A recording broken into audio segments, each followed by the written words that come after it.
ବର୍ତ୍ତମାନ ସୁଦ୍ଧା ମୁଁ କିଛି ନିଷ୍ପତ୍ତି ନେଇନି, କିନ୍ତୁ ନିଷ୍ପତ୍ତି ନେଲେ ଆପଣମାନଙ୍କୁ କହିଦେବି ନିଶ୍ଚିତ ଭାବେ, ଖୋଲାଖୋଲି ଭାବେ କହିବି। ନାଇଁ ଆପଣ 2 ଜଣ କାହିଁ କହୁଛନ୍ତି? ଆମ 5 ଜଣ ପ୍ରାର୍ଥୀ ଅଛନ୍ତି, 5 ଜଣ ଯୋଗ୍ୟ। କିଏ କିଏ କେମିତି ଜାଣିଲେ ଆପଣ ଚତୁର୍ଥ ହେବେ ବୋଲି? ନାଇଁ ନାଇଁ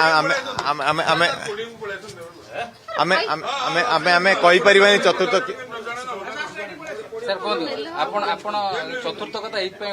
ନାଇଁ ଚତୁର୍ଥ କିଏ ହବ କି? ଆପଣ ଭୋଟ ଯିଏ ଯେତେ ପାଇବ ସେ ଅନୁସାରେ ରାଙ୍କିଙ୍ଗ କରୁଛନ୍ତି ତ, କିଏ କେତେ ଭୋଟ ପାଇବ କେମିତି ଜାଣିଲେ ଆପଣ?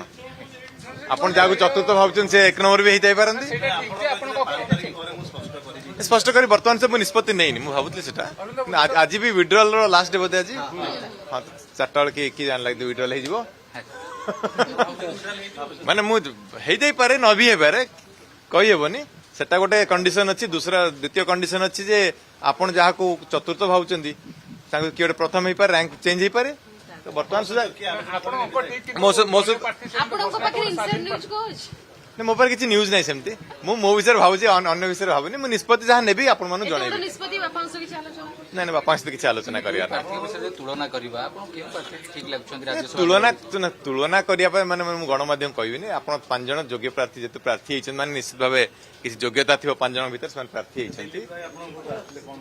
ନାଇଁ ସିଏ ଆସନ୍ତି, ମୁଁ ଯେବେ ଛୋଟ ହେଇଛି ବୋଧେ ସେବେଠୁ ସେ ଆସୁଛନ୍ତି, ତ ବର୍ତ୍ତମାନ ଆସିବାଟା ମତେ କିଛି ନୂଆ ଲାଗୁନି।